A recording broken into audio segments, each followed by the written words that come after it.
That sounds better. Okay. Well, basically, your talk this morning was perfect answer for what I was going to ask about.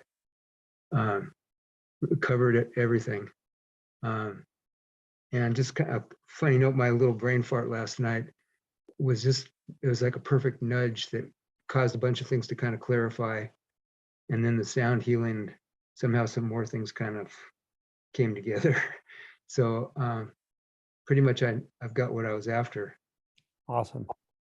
Thank you. Yeah, you're welcome. It's funny how that happens. Yeah. Okay, cool. Nice to see you. Nice seeing you. Okay. I think the second was Jake Smith, if we have Jake here.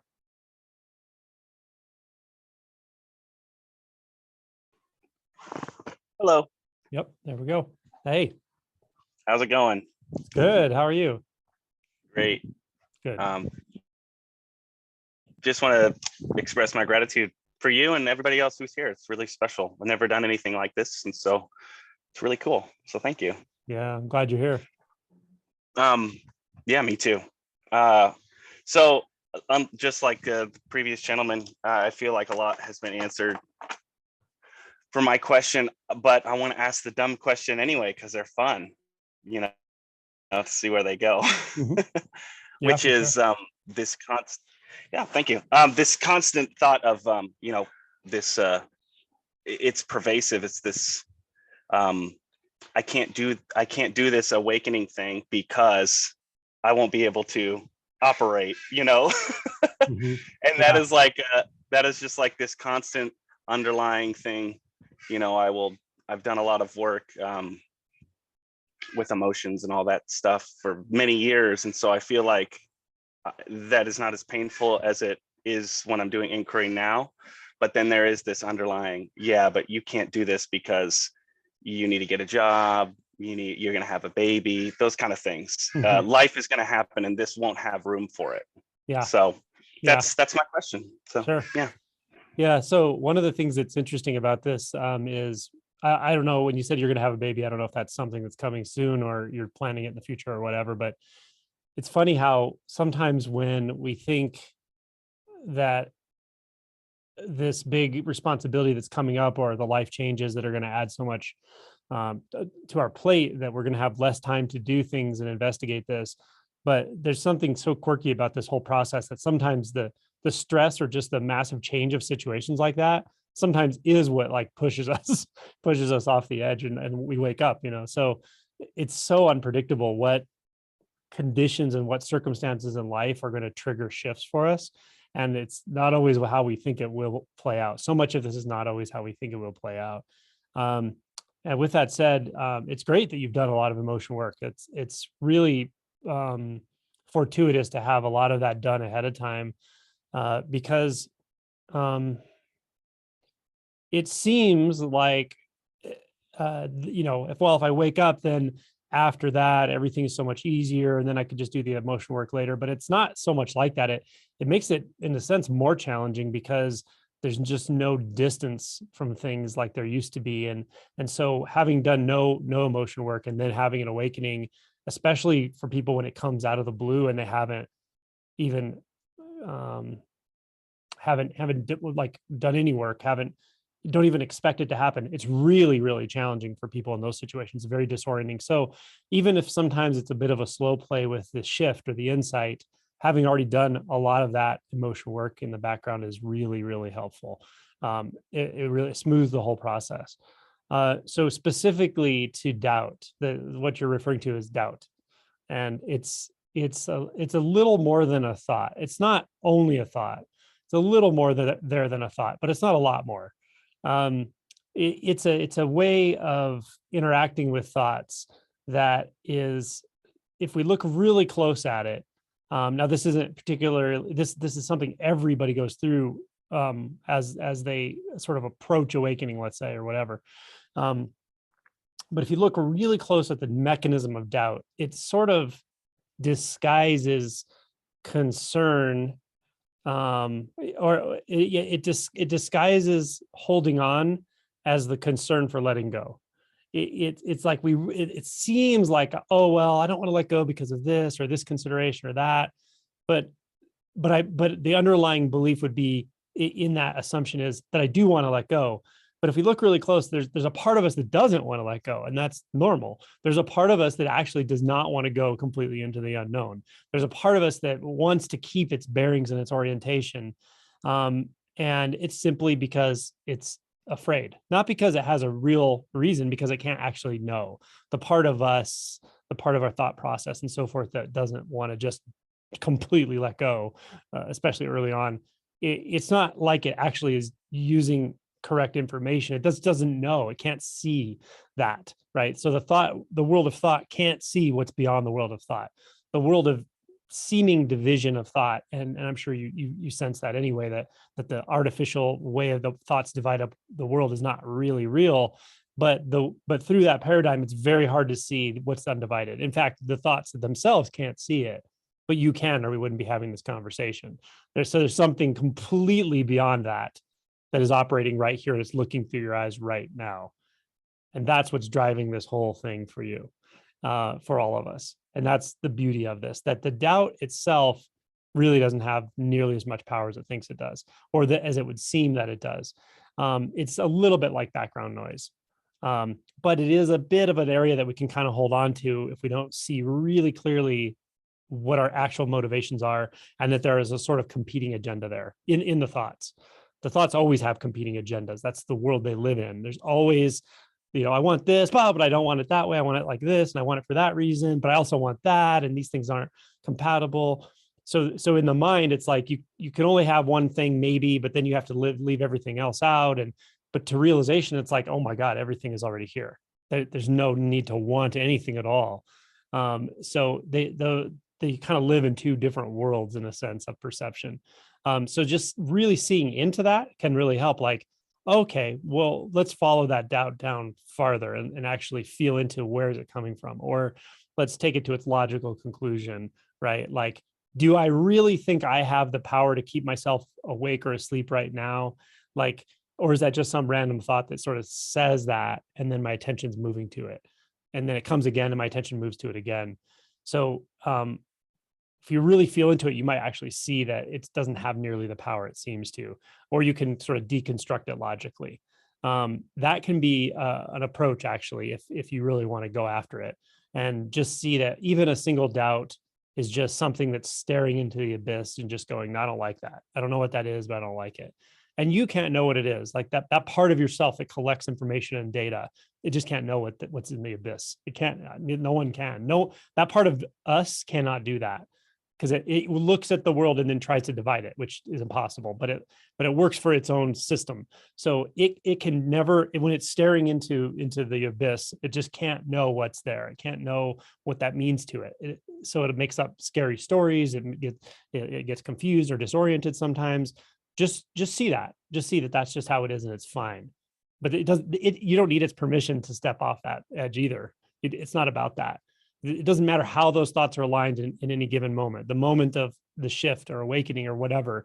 Doesn't matter what in the world is going through your mind. Often it's when the doubt mass is worse than it ever was. That's often when you just get tired of it. You're just like, oh gosh, it's one more doubt, and it's so intense and it's so heavy and it's completely meaningless. And I know it's completely meaningless, and something just lets go. It's like, okay, well, let's just find out what's on the other side of that veil. So all of those approaches are helpful. Like you look into the doubt, deconstruct it, use logic on it, because its own language is logic. And if you really take it to its logical conclusion, often it doesn't make sense, right? How can it know? Is there something about thoughts that are in control of whether I'm awake or asleep, or it doesn't even make sense, right? And feeling into that edge, there's something that it's like some part of you wants to step beyond, or it already is beyond, wants to meet itself. But the thoughts, as long as we believe them, kind of give us a little rock to hold on to. And just seeing that and feeling it and knowing there's only one way to go through, and that's to really let go. Some of that Great. vibe Yeah. with you a little bit. Yeah. Oh yeah, most definitely. It's just a matter of getting tired of the back and forth. Sometimes it is. Like yeah. It's a terrible thing to say, but sometimes I tell people, sometimes you just need to suffer a little more. Like, and not that I wish bad things are happening to you in your life. I mean, this kind of suffering where there's that friction point between the doubt mass and that part of you that knows damn well that what I'm saying is true and that it's already here. Like there's something that's just here already and you can feel it in some sense, but it's not fully pervading your experience because attention gets drawn back into the mind again and again and again. It's like holding on there. Yeah. And yeah, just stay in that friction point, see it, come up to the edge again and again. And at some point, it's just like, oh, it's the obvious thing to do. You just really let go. Something lets go. So cool. Oh, thank you so much. Yeah, Yeah. you're welcome. It's great talking to you. Thanks. Yeah. Okay, we got Zoya, if she's here. Yep, I Yep. am here. Awesome. Thank you for creating the space and great to online meet you. You're welcome. I wanted to piggyback from Mike yesterday. And how do you distinguish between thought and fantasy making and just images that come to the mind? Between those and what else? Just like thoughts and fantasy, like is thoughts a fantasy? Oh yeah, is- it's all kind of the same thing. Okay. Yeah, well, in a technical way, we could say it this way. Most people have narrative thoughts, right? Like an internal narrative that kind of like wonders about things, or you're in your home and you're like, oh, I should, it's an internal talk, like I should go, do this or that. And you can kind of almost hear it as a background voice. So like a narrative type thought, internal dialogue. Most people have that. That's a form of thought. But also images, mental images, are also a form of thought. And for instance, you could imagine what you were doing this morning for breakfast or something, and you can see a visual image in your mind. Now, not everybody actually can see that. There's something called aphantasia, which it turns out about 1 out of 100 people have. And thoughts are such a strange thing, and we talk about them so infrequently that we didn't even characterize that until very recently, that there's this condition that it's not even a condition, it's just a maybe you could say it's neurodivergent or something, but some people just do not have. We have a couple hundred people watching. I guarantee you there's 2 or 3 here that don't have mental images. That means when someone says, picture an apple in your mind, that person always thought they meant the label apple, like a word, verbally spoken to themselves. I know it. One of them here, I knew it right here. So you're going to see 2 or 3 people on chat that are going to say they have aphantasia. And there's different degrees. Some people can kind of form a very vague image if they really concentrate, and other people just have nothing in their mind. There's not a mental image there. But they have dialogue often. So either of those situations, though, are what I would call thought. The one thing I can say is generally a mental image, an internal image, tends to kind of be a little stickier. It tends to stick around longer. Whereas like narrative thoughts, they tend to move and form and morph in your mind a little more quickly. If you're picturing something, often, especially if it's something like you don't want to image or picture, which could be called obsessive, the obsessive part of obsessive compulsive, where you're actually struggling with images in the mind, or it doesn't have to be an image, but often it is. Then they tend to actually be sticky and kind of stay there. But either way, you can actually investigate them in the way I've been describing, where you move your attention closer to the substance of thought, to what makes it possible for there to be a thought there at all. Okay. Now, in my book, I wrote somewhere that one way you can be clear if that's something that's occurring to you is a thought is you can write it down. Like if you can write it out, on paper, if it's made out of language, it's a thought. Whereas the experience of a visual image, so like an actual thing you're looking at, if you look across the room and you see forms and shapes and colors, you could write a description of that down, but you can't write down what that actually is. Like you can't purvey the direct experience of seeing or of sight or of the scene in writing. It would be like impossible, right? So that's one way you can actually differentiate between whether it's a thought or not.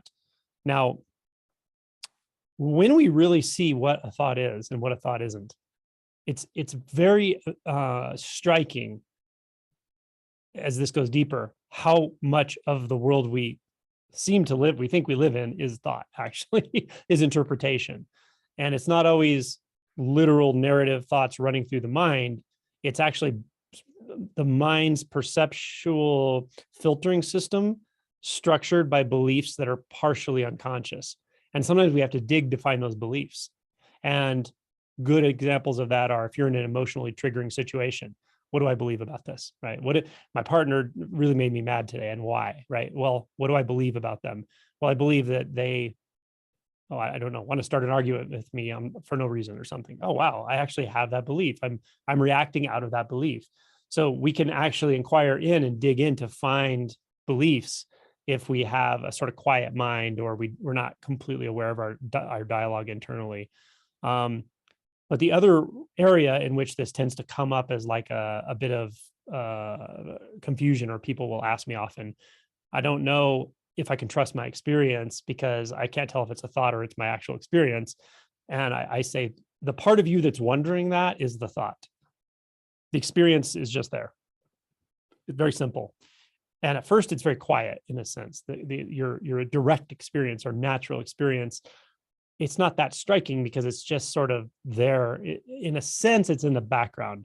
I hesitate to use that because I don't perceive it that way, but a lot of people do. But it's as if it's something in the background. And as it becomes more clear and the mind calms down and we stop perceptually filtering through dualistic experiences, then what used to seem like the background or something that's just a subtle experience of life becomes very much alive and very intimate and kind of everywhere at once, and also internal and external at the same time. And when that's very clear, it would be called non-duality. So if there's a thought that's like, I'm not so sure if this is right, or that's always a thought. Sometimes also during, say, meditation or practice or whatever, we might feel kind of stuck up in the mind and we don't know how to solve it. And it's essentially a question like, I don't know whether I should do this or I should do that, right? I don't know if I should do this practice or that practice, or I know what practice I'm doing, but I don't know if I should do it this way or that way. That's always a thought. Anything that says you have this big choice you have to make, or this problem you have to solve through a binary decision, is always thought. It's kind of the signature of thought. And as simplistic as that sounds, it can really hang you up in meditation sometimes, or just in presence, until you see it and you realize, oh my gosh, that's one thought. What's here that I don't have to decide about? And you're there again. You're right. The presence just shines forth. Does some of that resonate with you? Yeah, I just sometimes like I close my eyes and all I see is just like a lots of images. Like yesterday you said like, oh, sound, focus on the sound. So I chose the fan, and all I can see, it's like National Geographic, like jungle in my head. And I just can't, like, I just like, is it right? Is it like, so there is like internal dialogue happening, and I'm trying to, like, that's not because like it's a fan, it has like one sound, like why do I see this projection? So there is this, like, then there is this extra layer happening. Yeah, that could even be called, some people have what's called aphantasia is no mental images. Hyperphantasia means you actually have more mental images than normal, or they're more solid. Almost where if you have your eyes open, you can see the mental images more clearly than what's right in front of your face. That's also common, probably much more common. That may kind of be your situation, but it doesn't actually matter how intense those emotions, how intense those visual images are, or even with your eyes closed. What really the key is to differentiate. So what that means is, first of all, don't push them away. It's fine. If the mind is making a fireworks show, so be it. Again, explore it. Like I was saying yesterday, don't push yourself out of it or try to not be there. Get closer. Okay, well, if it looks like there's jungles in your mind, get closer to the jungle, get closer to the trees, to the leaves. What is that actually made out of? It might feel a little strange at first, but you can actually maneuver your sort of view, the internal camera, to see, well, what is that stuff of the mental image? And then you can do a sort of experiment where you investigate that, and sort of sense its nature, and then move your attention to a sound, or actually an actual visual image. So the color in front of your face, the shape in front of your face, and see, okay, that's one experience. And then close your eyes and see, what is the mental experience. It might look like that at first, like an overlay, and then it morphs, or it might be completely la la land, like not even what's happening here at all. And then again, it's like, okay, it's okay that that's here. Let's taste it. Let's get a experiential taste of what it is, how it feels. See if you can get experience close to it, and then open your eyes again and just see. Which you can ask yourself things like, which one's more real, which one's more radiant, which one's more intimate. Without thinking, it's more like tasting and feeling the experience. So you can try things like that as well. The biggest key though is don't struggle with it. And this goes with anything in the thought world, whether it's visual images or narratives. When you struggle with thought, it like multiplies thought. And so making distance holds a kind of standing wave in the thought space and keeps thoughts going. Whereas when you actually turn toward it and just see if you can like move perceptually into it, it tends to dissipate more. Thank you. You're Thank you so welcome. much. Yeah, work with that. Let me know how it goes. Cool. Okay. Yeah, 1, 2. We have 1, 2, 3. You know what I was going to say? I was going to say, I'll bet there's 3 people. Statistically speaking, there should be between 2 and 5 or so in a group this size, but I'm not surprised that there are 3. The other question about it is interesting is, do you dream in visual images at all? I've asked a couple people who don't at all. They don't have visual images in their dreams.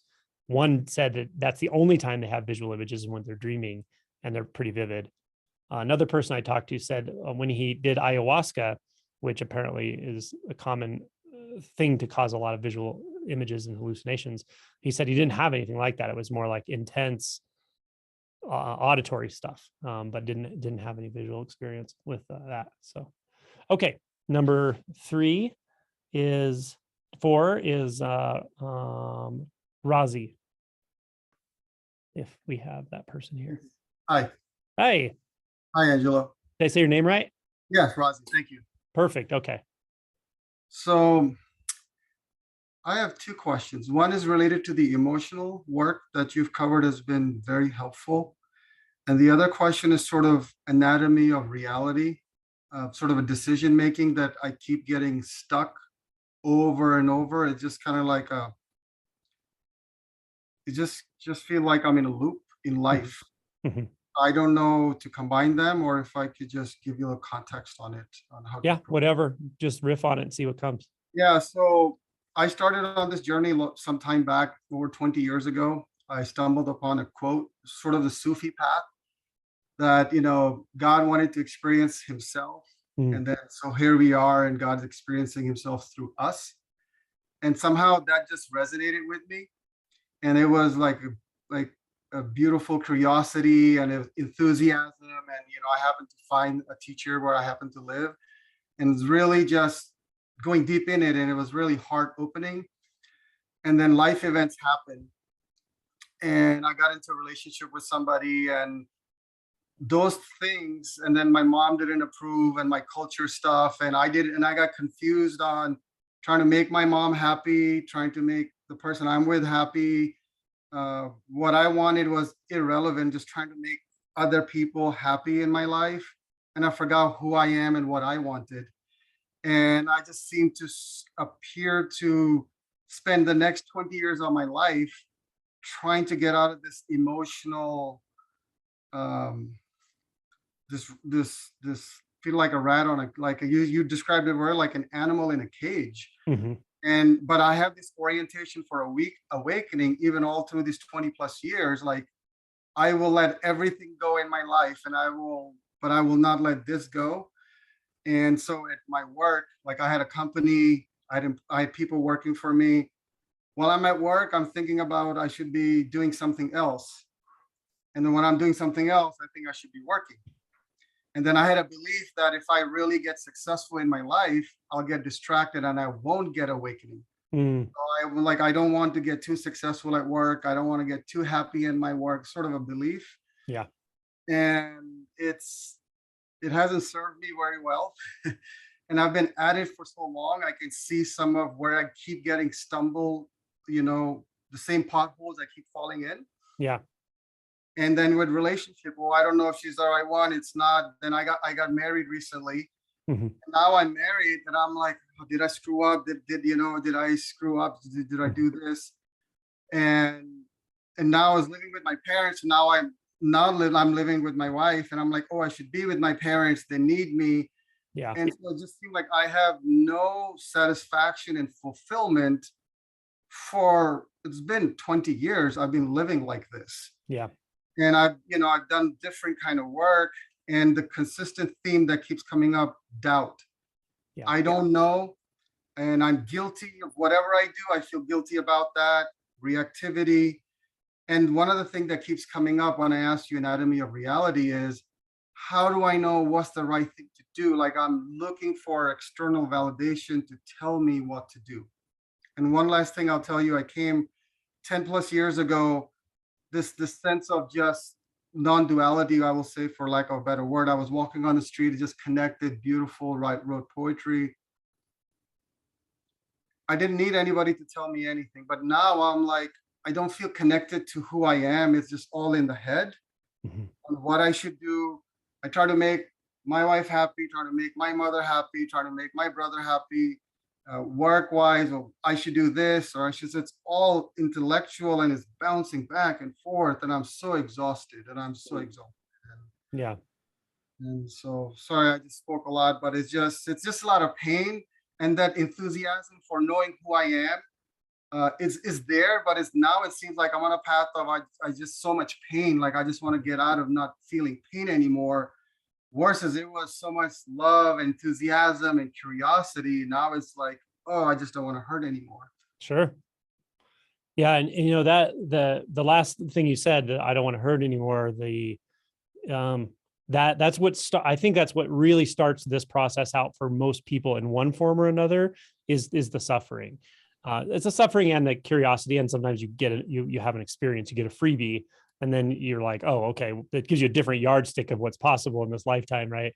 But once you've started dissolving layers of identity, and you definitely have, you often get to this place where you feel, like I wrote in the book, more unenlightened, and you just don't want to feel the pain. So there's kind of two things going on at the same time with the I don't want to feel the pain. One of them is you don't want to feel the suffering, or at least part of you knows that suffering isn't so much natural. It's something we're adding to our experience. It's unnecessary. And that's Buddhism. It's really all of these paths kind of one way or another say that.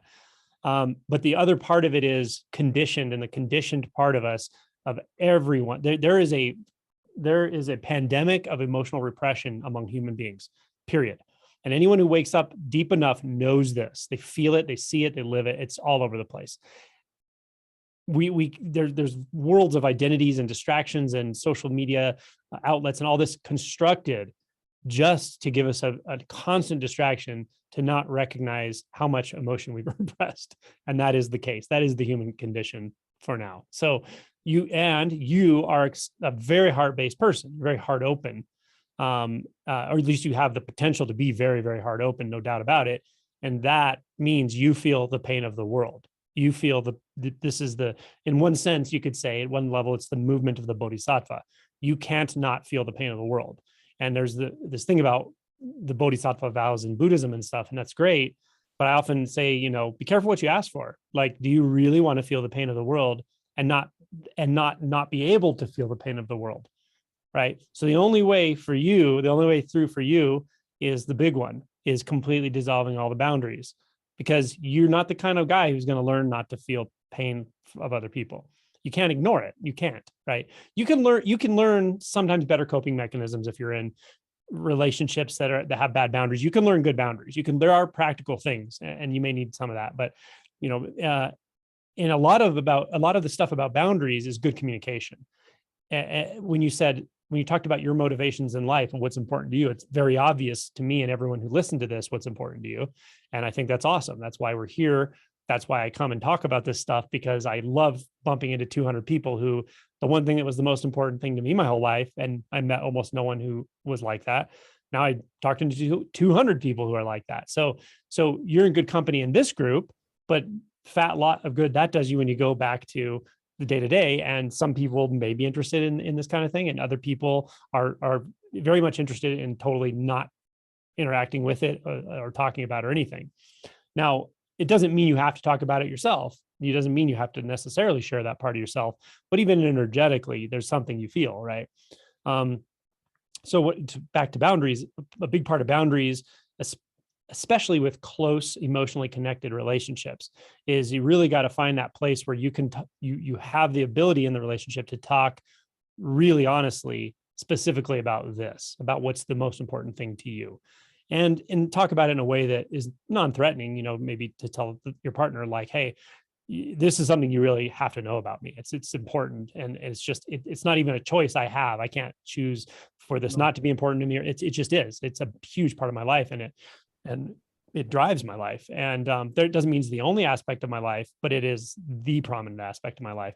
And sometimes just reassuring your partner that it doesn't mean it has to be that way for you. I don't impose this on anyone. And it's not a threat to you per se, but it is something that you're going to feel around me. Probably you're going to notice I spend time going to retreats and doing the things I do with this, and that I have interest in it. And all I can tell you is, for me, like, I got divorced several years ago, and after that, I learned in a successive bunch of like dating situations very quickly, right at the very beginning, to say this about myself, like right off the bat, which it's kind of antithetical to how I would normally communicate, because I don't have the urge to talk about spirituality or non-duality to anyone. I haven't for years, because it's like, what would I even say about it? Even now, what am I going to say about this? But what I did realize is, in an emotionally connected relationship, you kind of have to, because you're going to have an effect on that person, whether they like it or not. You're just going to. And the more you wake up, the more you're going to. There's no other way around it. It just will happen. And some people are like full on, oh, that's awesome, I love it, I'm all in. Other people are like, that's the weirdest thing I've ever heard about. Well, that's maybe not the person to date, right? So I learned early on, like, to really just spell it out very early when I'm even meeting someone or dating or anything. Just like, this is how I experience reality. It's different than most people. And I just lay it out. And again, it's like pretty binary. It's either like, wow, that is the coolest thing I've ever heard, and I've never been able to give voice to it, but that's my life as well. Or it's like, well, that's really awkward, I don't understand it, why would you say that? In which case I just brush it over, and it's like, oh, no big deal. But it's kind of like a screening tool almost. So again, what I found is, like, you have to be kind of deeply and radically authentic in certain emotionally connected situations. Now, the area that can be tricky, depending on you, your situation, your culture, your family, is the family, because you can't really choose the family. You don't go out and pick your family, right? So this is one of those things that I've noticed. I don't know if it's people just have different karmic burdens, but for some people, this just doesn't come up as a problem. They have a family who doesn't really care. Yeah, they're like, whatever. Yeah, if you're interested in spirituality, so be it. If you're not, whatever. Other families really have a buy-in on what you're interested in, and they want to know about it, and they want to approve it, and they want, and some people really reject their family members when they get interested in this type of thing. And you have to actively hide it from them and that sort of thing. And I've met many people like that. I told them I discovered Nisargadatta Maharaj. I had a chance to study with one of his students for 10 days, and it completely freaked my family out. Like, I am that, I am not who I share that. And they just thought I was going to get lost, and I'm confused, and I'm going down a dark alley. And I just didn't talk about it, but they know I just say, this is who I am. My wife, I told her before we got close, I said, look, I'm on this path. I may want to be a monk even. I don't know if I should get married, because I didn't know I have all these ideas. I didn't even know. And I said, look, one day I may just walk into the forest and never come back. So you have to be alone. She said, I'm okay with that. I'm like, oh, I tried to scare her away, but she wouldn't run. She was just like, oh, that's my wonderful. God. That's great. I mean, that's radical authenticity. Yeah. And that scared me even more, because I had this fear of being abandoned as a child, because stuff with my mom, and I just would spend most of my time into this emotional stuff. Mhm. And like, by the way, thank you so much for the substance of what my thoughts are made of. I did that with you yesterday and the rest of us. That is so beautiful. I mean, my God, my fears, my doubts, like what are my doubts made of? I just look, it's the same substance who I am. And I did this exercise before I met you 10 years ago, where I said, you know, if I woke up tomorrow, my mom wouldn't acknowledge me. All of this, I went through this exercise. If nobody acknowledged who I am, who Mm. am I? Mhm. I did this just intuitively, and it scared the shit out of me. And it was like I was at the edge of going in the abyss of completely letting go, and my thoughts just sucked me back in. And Mhm. I wanted that warm hug of, Mhm. familiarity. And that's And okay. Yeah, that's okay. Um, you might be surprised on what's on the other side, though. It's there's an intimacy that is so radical that is, um, I it's get that, Angel, like I a hug get that that. never ends. Yeah, I get the goods, but it just seem like like a rubber band. I get snapped back into this yeah, thought world, and I'm like, shit. I thought I worked through this stuff. right. And that's okay. But here's the thing: your instinct is good. That when you feel that snapback, you're like, okay, let me look again. Let's see what it is. If it's a fear of abandonment, let's go down there. Let's find it. Let's, just as I mentioned to a gentleman yesterday, like, intone to yourself, okay, I am unloved. If you have to go back to your childhood to find that place, which almost everyone, if not everyone, even people with incredibly good parents, because of the nature of mind identification, the child goes through this phase where they actually build an identity over the fear that I have a parent that may not be able to fully protect me, fully take care of me in the way I really absolutely need it. And that's so scary. It's so terrifying that we dodge it, and then build a bunch of identities. But we come back to it at some point, and it's the fear of a child that's completely helpless, of physical, human, organic, visceral fear. And everyone has to come back through that at some point in one way or another. And you may have already to some degree, you may have fully, you never know. Sometimes you'll hit this huge fear barrier, and then the next time that exact set of conditions comes up where you walk right to the edge of something, or something's just relaxing so much, and it's like, oh wow, there's no fear barrier here this time. You might be surprised. That's how it often is. It's like, oh, I usually react to this. There's no reaction. I think you're doing what you need to do. Like, when you tell me the work you're doing, the ways you're approaching this, with the emotions and the fear of abandonment, even tracing it back into childhood, that's awesome work. And I think you're doing a great job. Like, I don't have much to add, um, other than just be patient. And it can seem like there's so much, like, say, doubt left, but often what we're doing is we're just referencing past doubt. We're just going, well, it's been here so long. Thank Doesn't you. mean it's going to be there Can I just tomorrow. can Doesn't I mean it's going just to be there 1 hour from now. You That's can't so know that. powerful. That's so powerful what you just said. So much is not doubt this moment. It's just there's such a powerful habit to doubt for so much of my life that doubt is not even today. It's years of doubt that just Yeah, keeps cycling back. And I reference it as if I'm doubting now and I can't tell the difference. So I think that's that's a big right. deal. It's That's like right. The there's no difference problem right between now. the difference between one doubt right now, even if that thought says, and I've had this doubt a bunch of times before, the difference between the weight of that and feeling like the doubter is the difference between heaven and earth. Look for Yeah, the doubter. See if there is one. the Let that doubt doubter. thought be there. Give it the center of your attention. The child that knocks on the door, the doubt child, let it in. Give it all of your heart, give it all your attention. Say, you can be here right now. Doubt. Bring it in and Okay. see, is there a doubter here? Is there a me that this is about?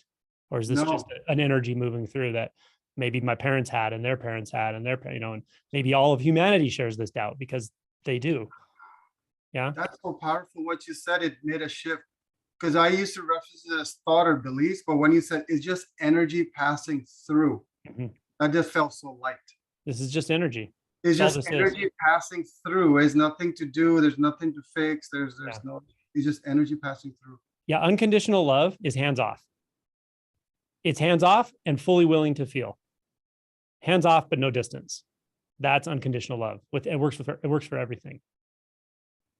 It's it's your birthright, and you know how to do it. That's your heart openness is your strength. when you fear it, it can be your weakness in a sense, but Yes. only getting entangled in a thought causes that. It's really like, oh, I can be heart open to everything, including one thought, one emotion. I just have to give it full attention, full space. Open, open, open, open. Don't try to direct unconditional love. It'll demolish. Well, and sometimes you have to try to direct unconditional love and let it demolish your sense of self. but you don't have to do it that way either. There's also the surrender way, so. But Yes. unconditional love is moving, and it will continue to dismantle all of the delusion. Okay. Thank you, Cool, Angelo. man. Yeah, it was really nice talking to you. Thank you. Thank you. Thank you. Yeah, you're welcome. Okay, we're back off that list. Okay, we can go to the top of our hands. We have Sam. Hey, Hey, Sam. hey, yeah, just so grateful to be here, just listening to Razi. Thank you, man. I can feel your heart opening and just, yeah, this feels like needle in a haystack, like 200 needles in a haystack coming together. So thank you, Angelo and Barbara, for putting it together. But hey, my question was about trusting spontaneity in social situations. So just for a little bit of context, that's the brief of it, but I noticed that there's absolutely no way to not trust truth anymore in social situations. So, but it definitely feels like a bit of a sticking point where like so much of my life has been like riddled with social anxiety to the point where it's like it was rewarded like at a young age being put in like positions of leadership and stuff like that, but internal experience was like excruciating. And this awakening process and shedding beliefs, I just feel fucking everything now, basically, in regular situations with regular people. And there's a deepening trust there. It's like, okay, I really don't have to be the like confident one or anything like that anymore. And that's actually really good to be able to just feel horrible in a situation, social situation or something, and just be radically okay with that. But it's like there's like three steps in and like 1 foot back sort of thing. It's like there isn't full trust yet in that. Yeah. And like I'll even notice with my partner and stuff, like really people that I'm intimate with, it's like there's still a wanting to like hold back a little bit and not just be and let manifest whatever wants to manifest, like Yeah. whether that's like fear, sadness, anger, whatever. And yeah, like for instance, like in the workplace, like just as an example that came to mind when I was thinking this question up was the I work in a disability sector, and I had to support a bunch of clients with a couple of staff members to do like a drama performance, and a lot of the people with disabilities and even the staff were like I could feel into like what's underneath, and it was just so much like there was a sort of facade from the staff of like having it together, supporting these clients, but I could just feel like such heavy sadness, and like I'm like, I want to not be an absolute emotional wreck for these clients supporting them. Yeah. So I'm like feeling this sadness, but I'm like then trying to have to support them and put on this mask, which is absolutely excruciating to not be embodying truth. So it's like, fuck, like, I don't know. Sometimes it feels like there needs to be a mask on in certain situations. And I don't fully trust that spontaneity yet to just really embody that. And I know the cost of that, but I don't know I guess I just want permission or reassurance or anything that you can sort of, that comes to your mind to sort of like embody truth more in social situations. When you say you work with people with disabilities, do you mean like developmental disabilities and functional disabilities, or work-related? Intellectual Okay, disabilities. all right. So they've had them their whole life. Yeah. Okay, one thing to Some consider. of them, yeah. This just came across when you said it. It's just something to consider. I have no idea the answer, and you don't have to answer it now, but sit with it. When you say you feel the sadness, consider that you're feeling your own sadness. You look at people who have disabilities, and a big part of you is like, is like grateful you don't have it, but you're fearful that you could have it, that you realize you're not any different than them, but actually maybe projecting some of it onto them, like they may be completely in bliss. I don't know. I've been around people with developmental delays that seem very, very present to me, don't really seem necessarily sad and seem, you know what I mean? So it's Can I just just add to that really quick? Yeah, there's like some clients I work with literally can sit in like what looks like deep samadhi all day, and they just like I'm in envy of a lot of them because they really just are totally content. So yeah.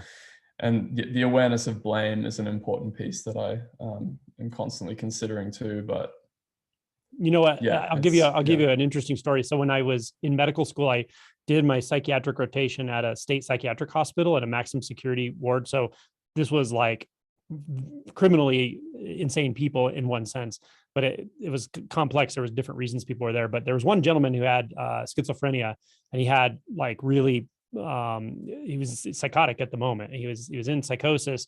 He was functioning okay. He wasn't like dangerous to himself or anyone else, but if you were to talk to him, it was complete word salad. Like his thought process was absolutely derailed. It's actually kind of interesting to listen to because you could hear like the archetypes and stuff like Freud talked about in his language, and he'd sit there and talk to me for half an hour, and it was wild. But I remember at one point I said to my preceptor, the psychiatrist on duty there, I said, man, I really felt sorry for that guy. He just seems like such a nice guy, but what a challenging life he has, you know, because of the schizophrenia. And he said something to me that was interesting. And at first I felt like I almost wanted to reject it, but as it settled in, I actually saw things a little differently. And he said, you can't really know how his life is unless you walk in his shoes and you grew up the way he did and went through everything he went through. It may be not like you think it is. And I was like, well, this guy, like, you know, he's been homeless, like he has problems with the law, like all this stuff. But then the more I looked at him, the more I was like, he actually does look like he's pretty much happy.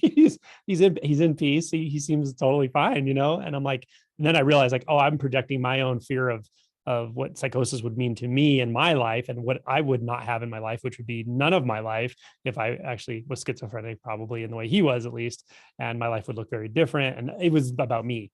And he actually was able to say that to me. So I really don't know if that's your situation. And if you work in this field, you probably are with people in this situation all the time. So it's just something to consider. A lot of times we're not always clear on whose emotions we're feeling and so forth, especially when we're empathic. But the other thing I wanted to mention was a couple of practical things about social anxiety and developing a confident persona and stuff. Social anxiety is a fascinating thing to me because I've had a lot of people who have like depersonalization, derealization tendencies, who have severe social anxiety, and they're convinced that other people are really confident. And that one of the hardest things to explain is when you see someone that looks really, really confident, it doesn't mean they're not feeling social anxiety. It just means they found a really, really good way of convincing others they don't. They've built a confident persona.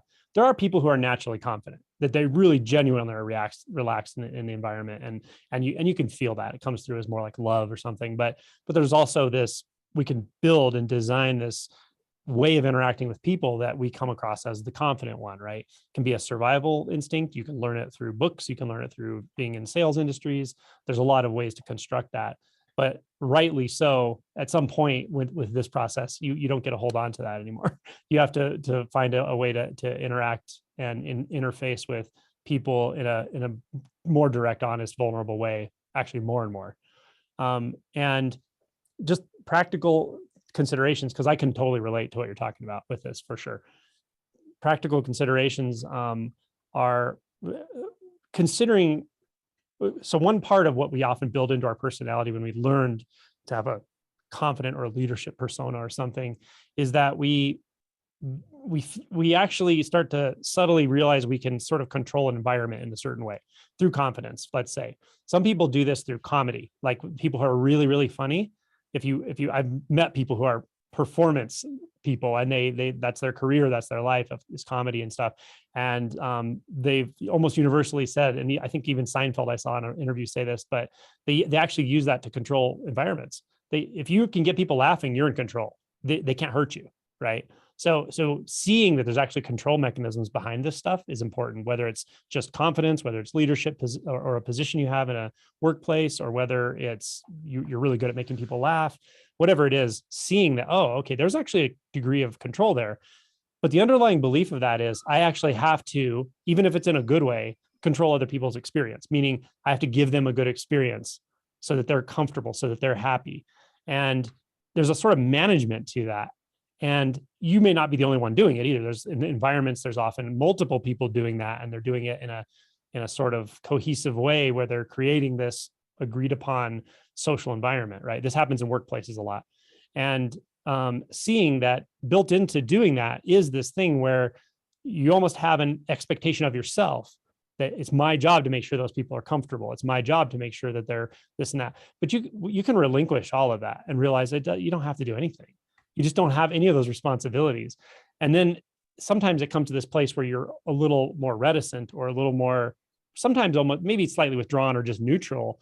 But then what I found is what comes forward is unconditional love. What comes forward is like, now, since you don't have to do anything, I don't have to make that person comfortable or uncomfortable. If they're feeling sad, they can feel sad. I can even feel it with them, and I don't need to change it. I don't need to change anything about it. I can just enjoy being alive with this person, but I don't have any internal responsibility that I need to calm the environment or make them feel better or do any people pleasing or anything. And then it opens up a lot of space where, like, I can actually start seeing them more clearly. I can feel, and when you see someone truly clearly, then you feel love. It's just natural. You start to feel love for everything and everyone. And then it's simple, like the very, very simple acts can really change the whole dynamic, but not in a way where you're trying to control the dynamic, in a way where you're just being an outward flowing vessel for love, right? As Nisargadatta said, in my world, love is the only law. I don't ask for it, I give it. And that's so beautiful. It doesn't mean you have to constantly give it, because then there's going to be some control coming in.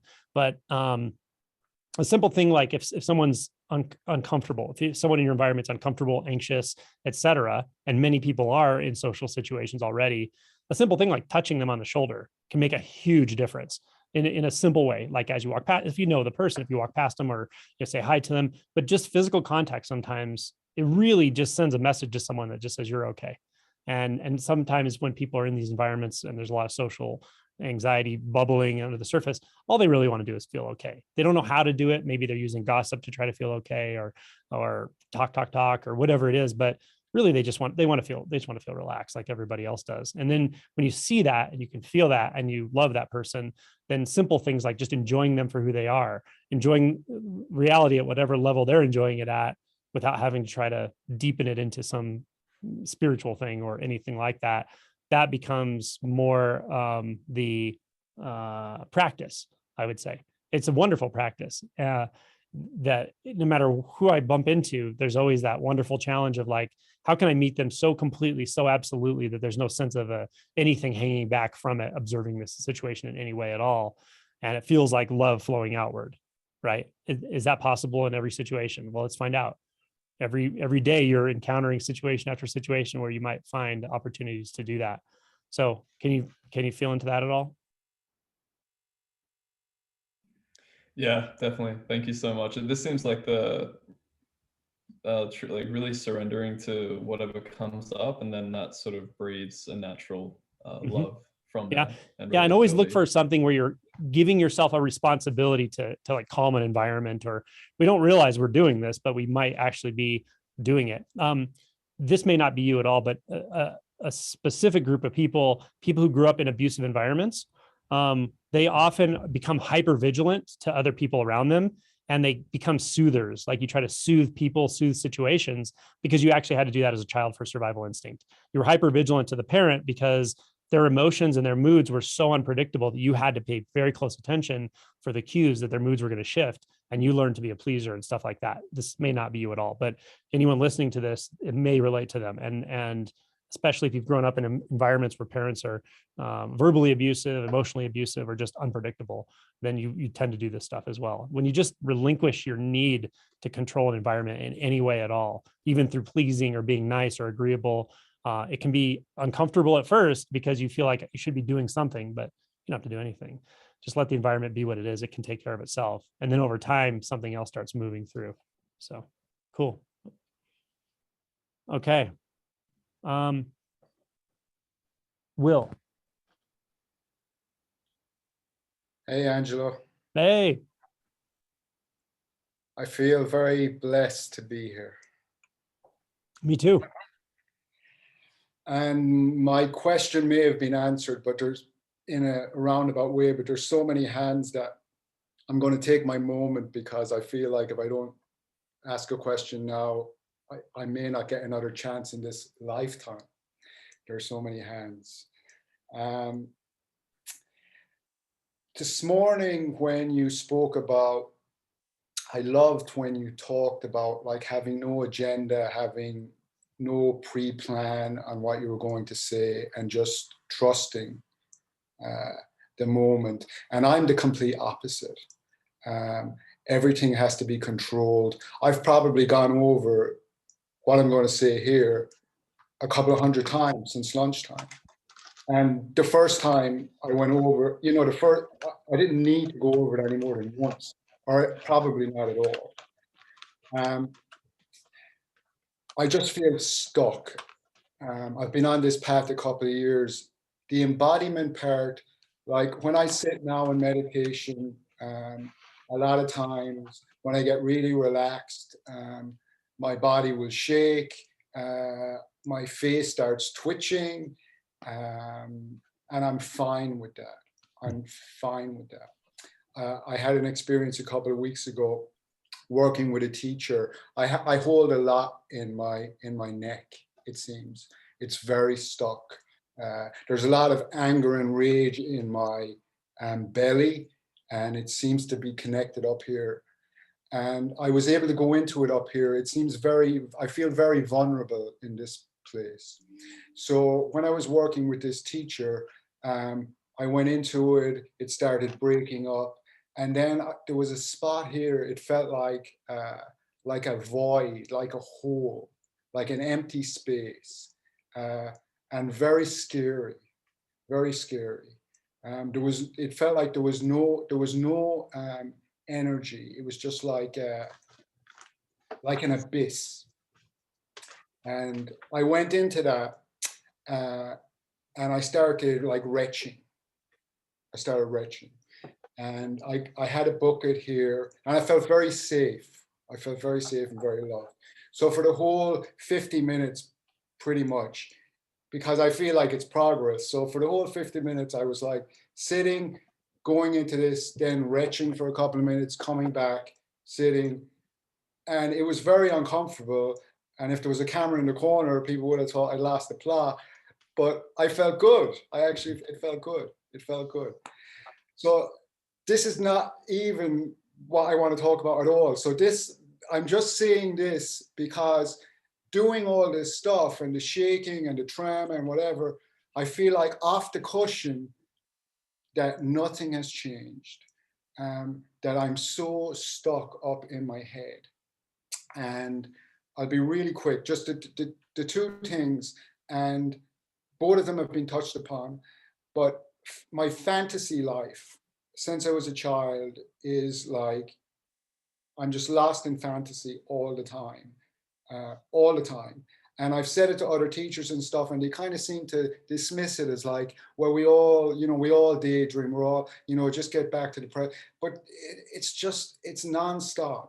It's nonstop. And I just keep going out. Even when I feel comfortable, I just keep going to the story. And the story is all the time nearly, or 90% of the time, of I want love, I want to be accepted, I want to be adored. It's the same thing all the time. And I feel like I've made no headway. It may even be worse. Or maybe I'm just more aware of it, but it's constant. So there's that. And one other part that maybe connects to it as well, but it's the fantasy because it's really, I struggle to be present. I can't take anything in. Even the poetry last night, I couldn't take it in, I was just in and out all the time, in and out, even after hours of meditation. And the other part is that I can often be somewhat present. And when I meet somebody, anybody, I go straight back up here. Mm-hmm. And I leave with my intention every morning is just to really connect with somebody, see the color in their eyes, to feel, and it's not even stressful situations. It might meet my neighbor. I met my neighbor today, just up here the whole time. And I mean, I'm really like leaving with the intention. I meet hundreds of people every day. I don't connect with anybody. Mhm. Do you do, well, first of all, I just want to tell you, I feel love for you very clearly. Do you believe it? I do. Thank you. Yeah, you're welcome.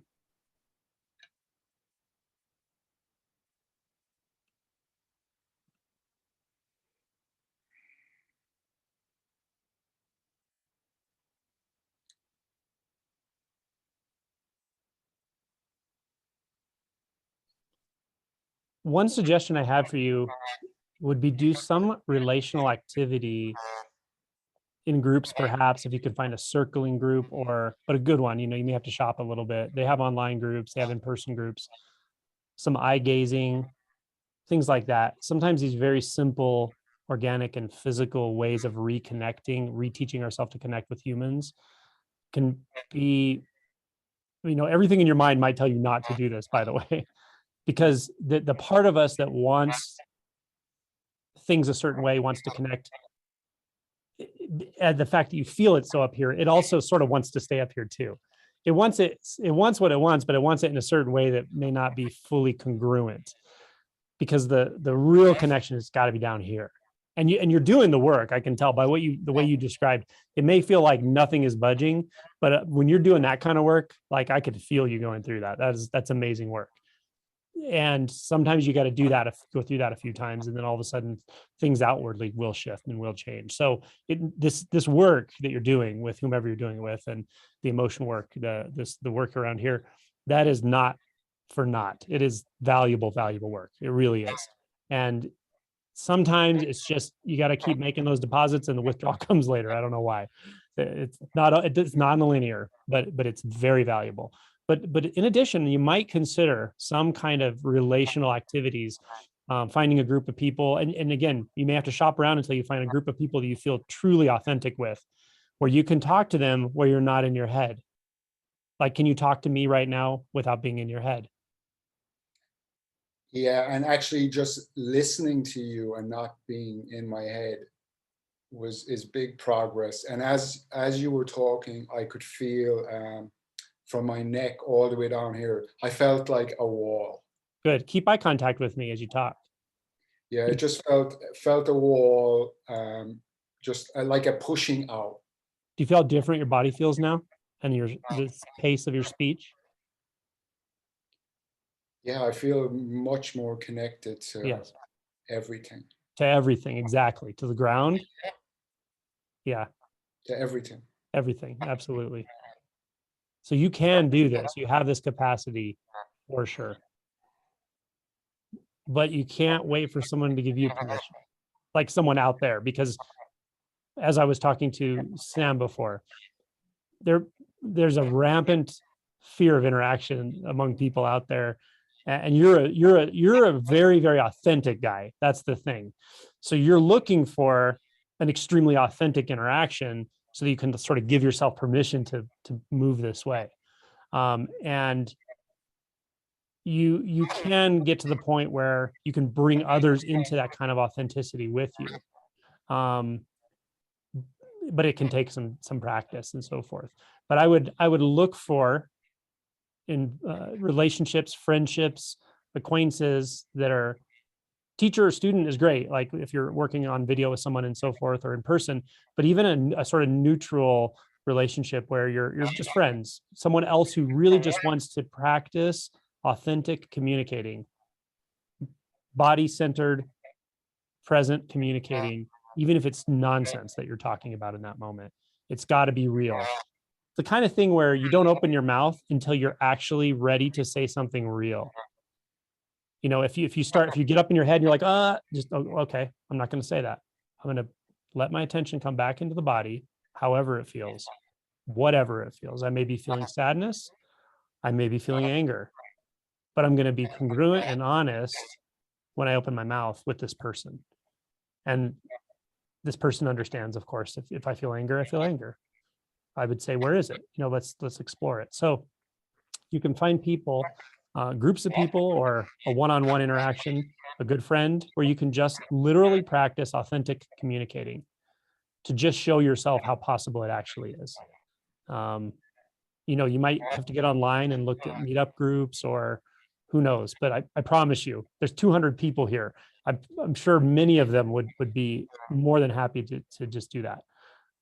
It's a wonderful way to communicate with anyone. It doesn't matter if they're younger, older, same sex, same gender, completely different interests, completely different culture. None of that matters when you're authentically communicating, because we're connected. We're connected in a place we've never not been connected. We're both agreeing to come back here in vulnerability. So it's a wonderful thing to do. And you don't have to do the socially accepted thing of, well, let's look and see if we have similar interests and stuff. The interest is being human and being authentic. Find that person. I would recommend it for you. Practice. Thank you. So nice talking to you. Thank you. And take care, okay? I will. You too. Okay, thank you. Okay.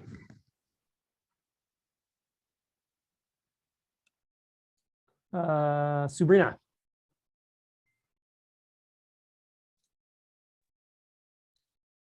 Hi, Angelo. Hello. Oh, I'm really nervous, but That's okay. okay. Let's be nervous together. Where does it feel? Where do you feel it? In my throat and body.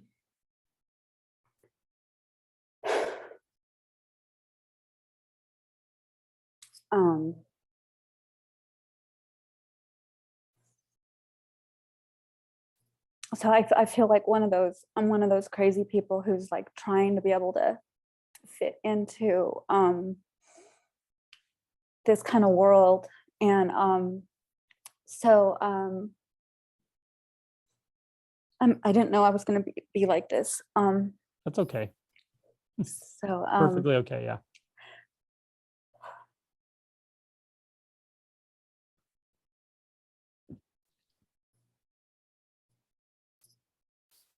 So I think what's coming up to say is, well,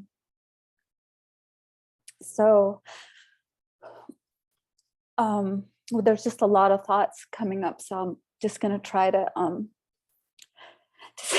distinguish some of them. Sure. I'm so sorry. I didn't mean I don't want to be like this. This is authentic communication. Yeah, I really appreciate this is the place for authenticity, I guess. Yeah. What do I want to say? Okay. So I pretty much do this, 20 hours a day. I'm doing inquiry. I'm either doing inquiry, doing shadow work, or avoiding my feelings, doing some kind of feeling avoidant behavior, which is getting less and less doing that kind of behavior. And I just am able to do inquiry. And I just feel like I have this impulse in my body, and I'm really grateful for it, that is just pushing me to wake up.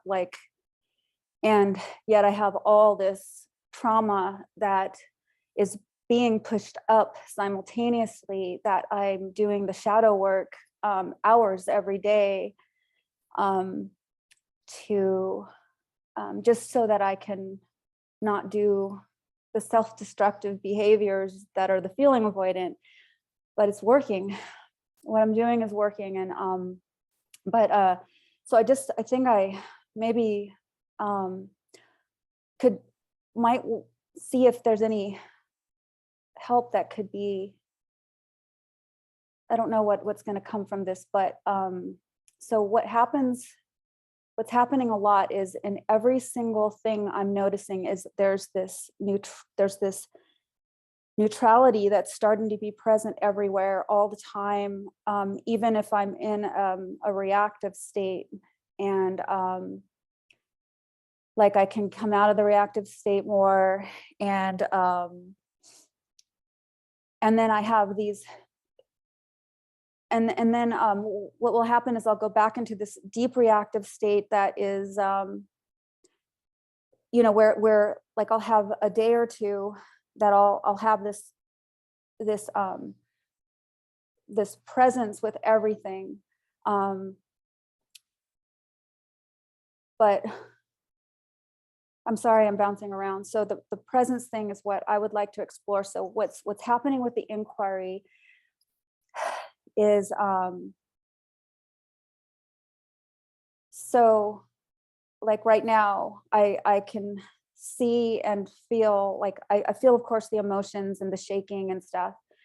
And, but I'm seeing, so I'm able to like see everything, and I don't know where I am necessarily, because I don't feel like, when I look for me, I'm seeing me everywhere, and I'm also feeling the separation. I'm seeing, and I don't think I'm feeling myself everywhere, but I'm seeing that there's like no separation between things. Like that is even just a part of the illusion. And but I'm still seeing. I am still also, while I'm feeling all of that, I'm in my head, and I'm also, when I'm everywhere, when I feel myself everywhere at the same time, even that's like a structure, it's a construct. And so I can feel the neutrality in all of that, and like, and I can just feel the structures, and that there's the neutrality within all the structures, and it's everywhere, and it's me. I know this, I could feel it. And so I just want to get, and I'll see if I can just stop here. I just want more of that, because you know, it's just up and down, but it's just that I feel like the illusion is evaporating in front of me, and I just want it. I want it more. So Great. So there's two things happening. One is there's this, what you're calling a neutrality. Yeah. Doesn't have a name though, does it? it just feels like neutrality. It just feels like there's something. It still feels like a construct, but it feels cooler than anything else. Yeah, you don't have to describe it to me. Okay. It's okay. I'm just confirming, like, so this, it doesn't have a specific location, It's everywhere. right? But it's not limited to being everywhere, correct? Could it be just somewhere? Yes. Right. Because everywhere and somewhere are thoughts. So there's this that we're calling neutrality. It's here, whether there's intense contraction, thoughts, emotion, confusion. It's there when you're meditating. Yeah. It's there when you're not even noticing it. Isn't that interesting? So that's happening. Okay. But we don't need to name it or analyze it any further. That's very clear. That's that's the loudest thing that's coming through what you're saying. The other thing that's happening is there's a sense that you're trying to manage everything. There's a sense of something wanting to manage your experience. And that's okay. That's just a thought. It's a collection of thoughts. I actually feel like I can't manage my experience. Right. Because even- it's like even that you just can't. happening. Even that you can't is There's still a thought. trying. There's trying. And okay. Yeah, that's it. So I'm not saying you're actively doing it. I'm just saying this is the layer of processing of mind that it's kind of the last layer to fall, in a sense. All I'm doing is making a contrast for you, because one of these truths is self-evident. One of these truths is self-validating. It has no voice. It doesn't need to say anything, because it can be anything and it can be nothing at all. And it is everything and it is nothing at all, and everything in between. That's where I want you to tune your attention, because it's always there. Everything else doesn't matter. It's a thought. Fine. If there's thoughts about trying to feel more this way, less that way, if there's thoughts that say I can't do this or I can do that, that's fine. Let's just reattune our attention to that neutrality, because it's already right here. We don't have to look for it. That's your portal. I also feel like I have some idea that since I can't feel nothingness, and I've never felt devoid of any thought, I have this idea that would mean I would have arrived. I don't know if Yeah. you could speak to that. Yeah, there's no, when we're talking in the way you and I are talking right now, arrival is meaningless to me. Nothingness is a word. This neutrality that you're getting very clear on, it's not limited by any designation. So it's not limited by being called nothingness. It's not limited by being called somethingness. It can't be managed. It doesn't need to be managed. I'm just going to reattune your attention back to that again and again and again and again. That's all I would do with you, because that's all you need. There's a really wonderful saying. If this was moo, your inquiry probably wasn't what is moo, but if this was moo, you'd be starting to very much know what moo is. It hasn't completely flipped over yet, but I would tell you, do not separate yourself from it. That neutrality, don't call it anything, but you know it's there. That is what you've been looking for.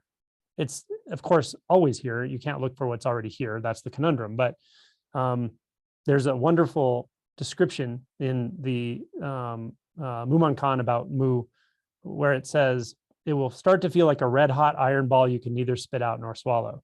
When that neutrality feels like a red hot iron ball, you can't let go of it. You couldn't let go of it if you want. How could you even let go of it? Where's it going to go, right? Do you see how absurd the mind is in comparison to this, that you're realizing that it's realizing itself? One question in regard to, so there's still there's all the physical pain, like constant physical pain in the body. And I think I'm also always trying to get away from that. Like, that's why the neutrality is there. So whether I crave it or not, I can feel it, but there's also the craving of it, which is a thought. And, but it's just, yeah, it's a thought. And I can tell that I get lost in that thought. Mhm. Like, Yep. Let me so- say it this way for you. This is a very simple pole star, I suppose.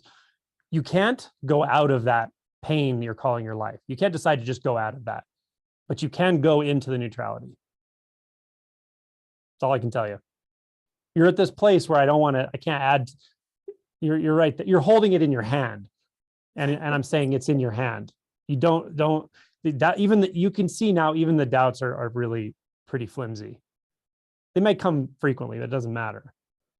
So I want you to just attune to that neutrality. Don't separate yourself from that. Take it to sleep with you. Wake up, put your attention right back on that. Find it in everything. Find it in the pain.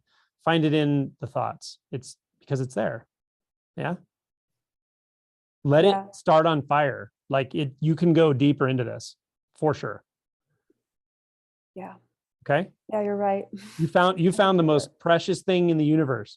I This is know. my favorite conversation to have with you. I love all these conversations, but when someone's right here, I just love this particular conversation, because this is the entry point. This is you're walking in footstep with the patriarchs and matriarchs of all of the spiritual traditions, the real spiritual traditions that people have given everything up for transformation and for investigating their true nature. And you know the taste of that now. And I just want to say something too. One more thing Mhm. is that this friend that I just recently met said this in this particular way. And he said that even, I don't know this is how I heard him, even in the pain, the worst pain. And I know this is true because I feel it now. But it doesn't matter how much trauma you have, that the neutrality is still there. And this is my interpretation, is that whenever, like, where I think it's going to take time for me to have that more experientially, or, beyond experience, then it will, like, it can just like, I just don't want to try to control it anymore. It's happening. It's not subject to control. It doesn't matter if you try or not try. You can't stop yourself from waking up. It's not like that. I'll make an analogy. It's not a matter of more or less or going deeper into it. It's kind of like a radio knob, and you've found the frequency, but and the frequency is neutrality, but the radio knob, you're kind of moving it back and forth across to frequencies just on either side of it. And it's just a habit. Just stop moving the knob. When you stop moving the knob, you'll realize every frequency is already the neutrality. You're fine. You're good. You can't not wake up. I mean, the awakening is here. It is here. It's already here. You're experiencing it. It's just sort of letting it devour you. You feel that? I do. It's ancient.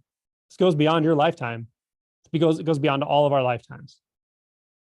You're in contact with the most powerful force you will ever come in contact with.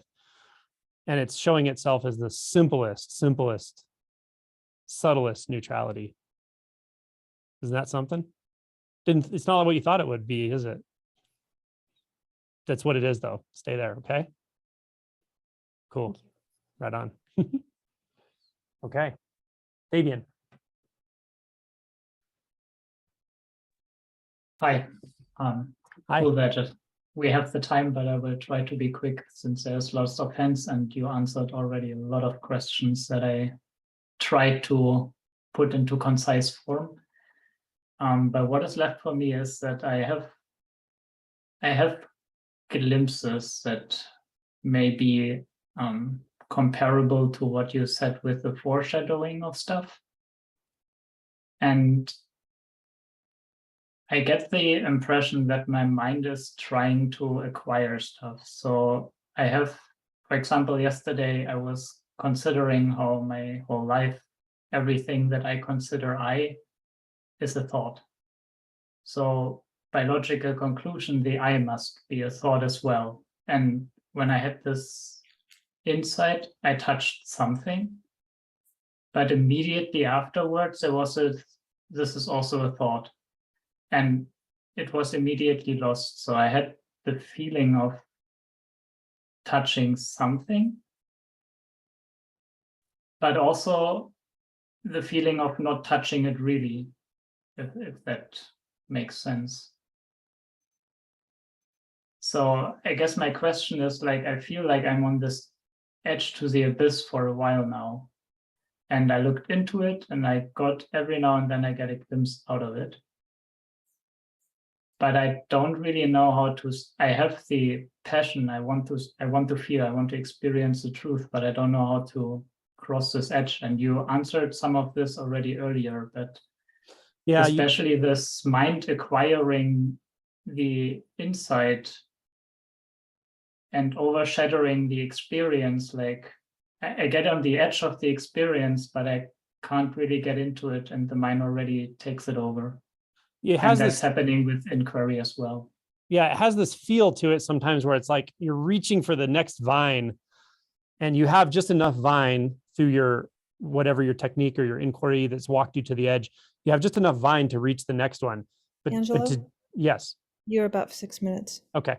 Left. So just to get to that next vine, you just have to reach a little bit. You have to stretch a little bit more and you kind of let go of this. You have to let go of this other vine to do it. And the vine you're letting go of is the one that is gauging progress, that's waiting for it to happen, that's remembering how close you were before.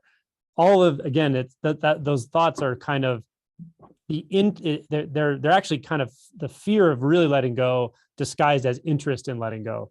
But again, as I was talking to the previous person here, Sabrina, that if you have tasted this, if you know this, just the moment those thoughts start coming of management, of how close I was and what do I do next time? How do I get just, oh man, more thoughts. Okay. Is it in my experience right now? Is that I touched into in my experience right now? Right now. And it may be very subtle, maybe a little glimmer, a little flutter. That's enough. I would recommend doing that. And don't let the thoughts grab you. Don't get tangled in the jungle of thoughts and notice them right away. Try to notice them earlier and earlier when you have that instinctual knowledge of what to attune to, even if it's very, very subtle in your experience right now. Does that make sense? Yeah. It does. Okay. Cool. Thank you. You're welcome. Let's do one more. Dave G. Can you hear me, Venerable Doctor? I hear you wonderfully. Thank you. Yep. Since our retreat in January, I've watched many videos interviewing people who are able to recall pre-birth memories.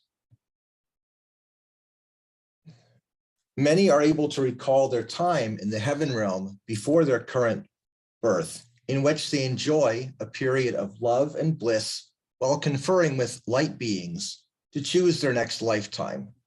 The choices for next life conditions, however, are typically limited. And while souls are for the most part sweet-talked into accepting rebirth, the situation is fundamentally coercive. Those souls who have the presence of mind to hold out and want to take up permanent residence in the heaven realm seem to be eventually forced to be reborn against their will.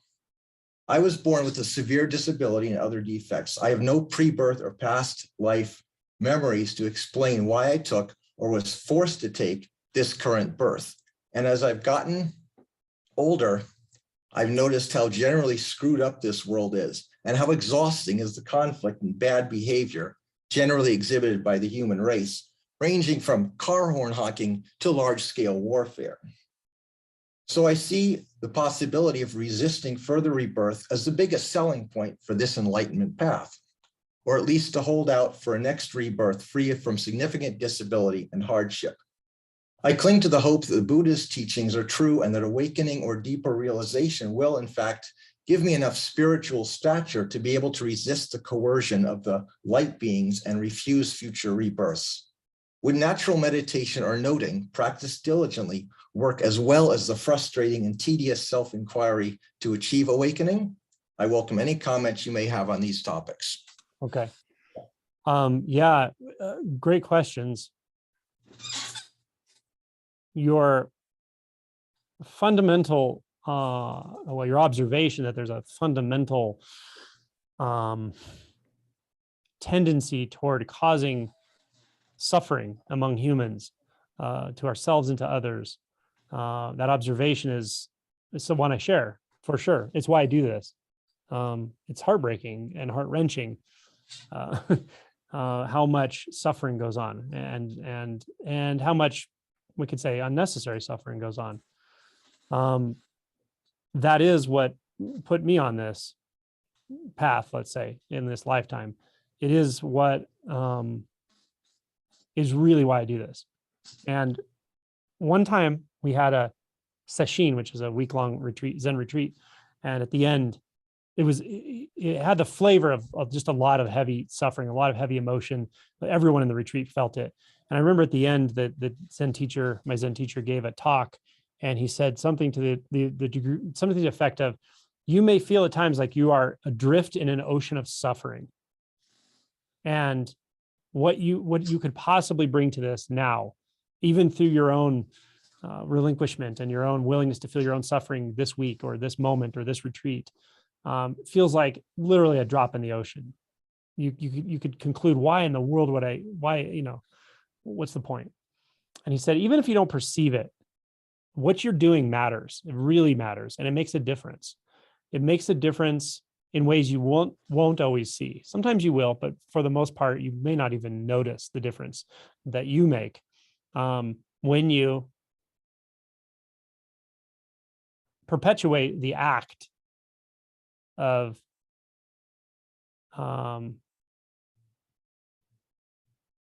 not carrying suffering forward in this one moment, in this one simple way. And then again, and then again. You can't know who saw that, who felt the release, the letting go, the relinquishment, who felt the forgiveness that they had never felt in that life because you were able to do it, even in very simple ways. So this work, I just want to emphasize this for everyone. This work is very powerful work. It's very important work. But it doesn't always feel rewarding in the usual sense of the word. It can at times. I mean, there are insights that are profoundly enjoyable.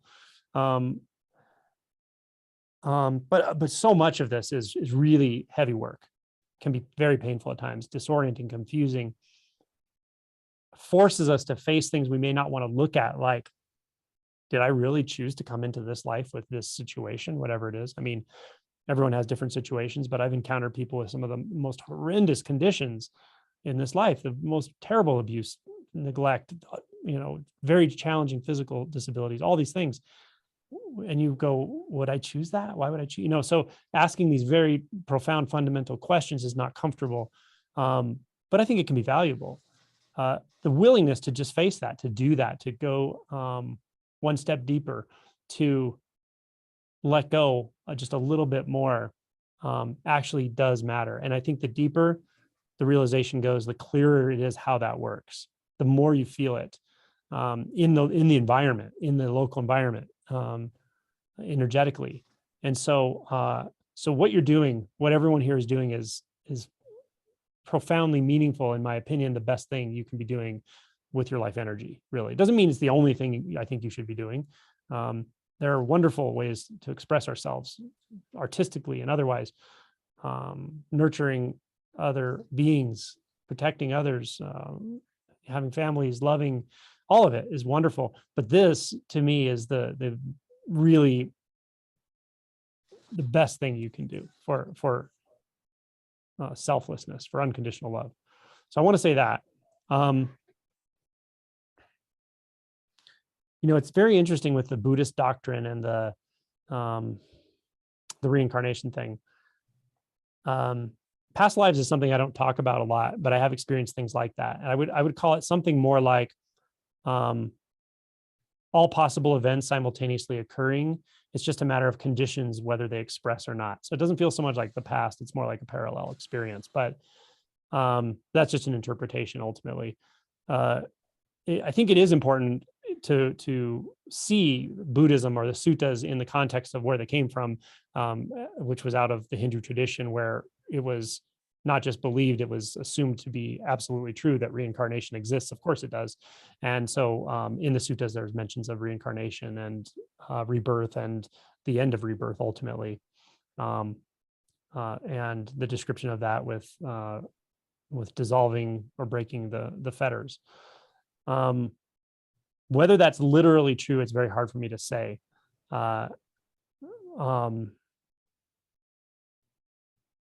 So I'm disinclined to kind of give anyone a concrete answer on it. I have my instincts about it, but they're subtle, hard to talk about. And it's one of those things like when people ask me about God, I don't want to ruin, well, I don't want to predispose anyone's opinion about things in a way that they're going to overlook their own experience. So it's more like, look into it yourself. And I want to know what you find. That's usually the kind of answer I give when it comes to things like rebirth. When, keep waking up. That I can talk about, and I can talk directly about what these perceptual filters are and how to undermine them, how to dissolve the dualistic filtering that we seem to have as an overlay that makes reality seem divided up and distant and make us feel isolated. Dissolve those, like go through this largely on trust. And then I want to see what your answer is on the other side, because I can tell you one thing, the heaviness of the burden of the doubt and suffering lightens up tremendously. And in a personal, from a personal perspective, it really does come to an end. It's hard to explain how that is, because it doesn't mean that you blissfully float along, ignoring everyone else's suffering. You're still aware of suffering. But there's a depth of interconnectedness. There's a trust in life that's so profound. It's so settled that it really goes beyond birth and death. The birth and death of this body mind is insignificant in comparison to that profound knowing. And I know that is possible for anyone. So I'm encouraged to, or I'm inclined to encourage anyone to realize that. And I can't tell you the exact answer to what past lives are and what they're about. I can't tell you. I can tell you my opinions on it, but or even my instincts and experience. But I can't give you an answer that's going to fully satisfy you. But I can show you how to find the place yourself where you will find satisfaction that goes beyond anything you can imagine. And that's about waking up more and more and more, and not stopping. Don't stop halfway and go, oh, this is good enough. If there's something there, if there's something that feels divisive still, if there's struggle, if there's resistance patterns still, there's always a way to address that. And there's a deeper truth hidden in the suffering. And so this is just a matter of looking closer, going inward, deeper and deeper. And you will come to a place where all of that will be answered beyond your satisfaction. Some of it you may not even need an answer for, or a lot of it you won't. So that's my best answer for that, without giving some specific concrete answer that would really just be kind of like cheating. Okay. Thank you. You're welcome.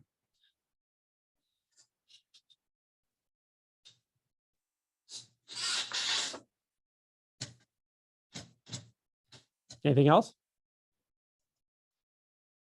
I guess my main concern is that I could spend my whole, I could spend, decades, working on inquiry and working my way up the different enlightenment levels that you outline in chapter 10 of your book. And then I get up to the heaven realm and I'm told, well, that was all for nothing. You get to spend, a couple years here. And then guess what? You're going to have to get reborn again. And Yeah. none of that work that you did in your last life to try to get more enlightened, that's not going to count for anything, because our policy is, nobody stays in heaven more than 20 years and then you get forced back to earth. Yeah. That's the thing that I'm concerned about. Okay. Well, I'll just answer that directly. Like the one of the reasons I'm so disinclined about talking about, as far as talking about stages of awakening and having insights seem like something that happens later, and progression, and what happens after life, what happens before life, and what past lives are about. The reason I'm disinclined to talk about all that is because it usually just gets structured in the mind in a way that it isn't. It's just not like that. Like you're not, the more you wake up, the more satisfied you are with how things are at every level. And the less inclined we are to think about other realms of any kind. And we see, at least I did, I can speak from my own experience. I can see that my concerns about those kinds of things, what will happen later, what if it's all for naught? What if I'm putting my energy, these are all forms of, what if I'm putting my energy in the wrong direction, right? And what if this is all a lie, et cetera? Those are usually completely uprooted and sort of flipped over with that first shift with Kensho awakening.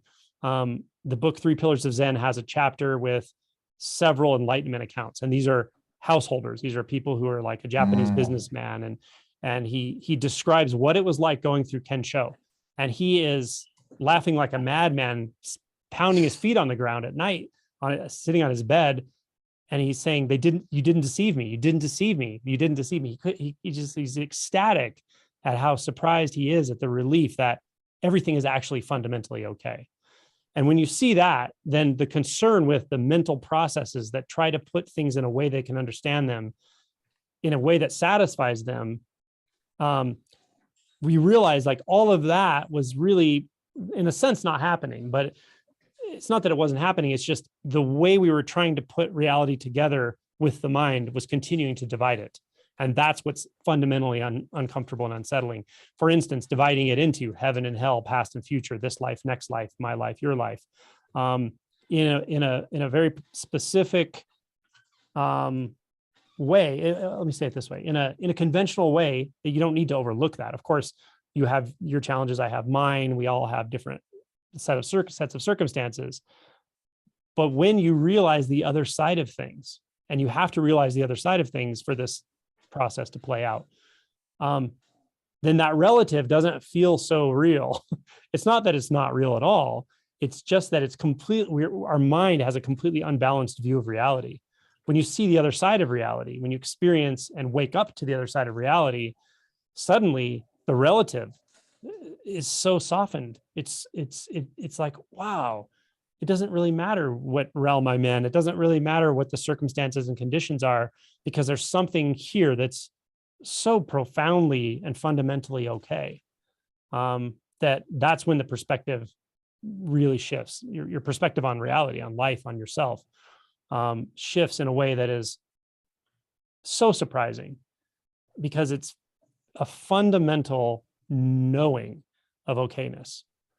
And then you start to, as what we talk about, deepening of realization or stages or all this stuff, you really got to hold that stuff loosely. But what it really means is that's as we tend towards the absolute. Once we realize it, we want to just sort of live there because it's so wonderful in a sense. But it's also, there can be an escape to it if we try to experience it in exclusion of the relative. So then it's about kind of finding your way back and forth between relative and absolute until they really come into a cohesive unity. You could describe the stages of realization in that way as well. And then life does, it just becomes deeply satisfying and enjoyable. And these questions just don't come.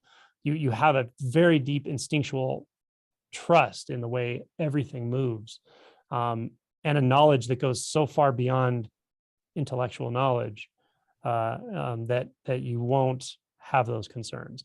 It's just one of those things that sometimes you got to do it on trust a little bit, that, you know, what will happen after awakening, you can't know it. You just can't know it, but you can wake up. So sometimes it's a matter of total it's an instinctual leap. That's why we talk about the leap and the, you know, stepping into the unknown, because you have to be willing to go into the unknown. It's kind of nuts. Like, it doesn't make sense logically. Why would I do that if I don't even know what's there? Logically, it doesn't make sense. But, you know, if you've been here for 2 days, there's a part of you that definitely understands this, that senses it. And sometimes you have to kind of jockey position with those two things, with the mind that's going, what am I doing? This is nuts. Why am I wasting my time with this stuff? And then the part of you that's like, oh no, I can feel this. Yeah, there's something here that wants to come forward. Well, what happens is it's like this, and then all of a sudden that comes forward so much that it literally just, it obliterates the sense of being a separate, isolated, struggling, managing self. And it's just like everything moving together. When everything moves together as one, there's nothing to struggle with. There's nothing to push or pull on. There's nothing losing. There's not a winner and a loser. It's unity. It's fluidity. But again, these words are fall so short of what it actually is. So sometimes it just comes to that place of trust your deepest instinct, even if your thoughts are telling you it doesn't make sense. Okay, thank you. I guess if I get there, I'll see what you're talking about. I want you to write me and tell me about it. Oh, And okay. keep me informed. Keep me informed, All man. right. I think it's good to ask these questions too. It's very good. You got to be authentic, got to be honest with yourself.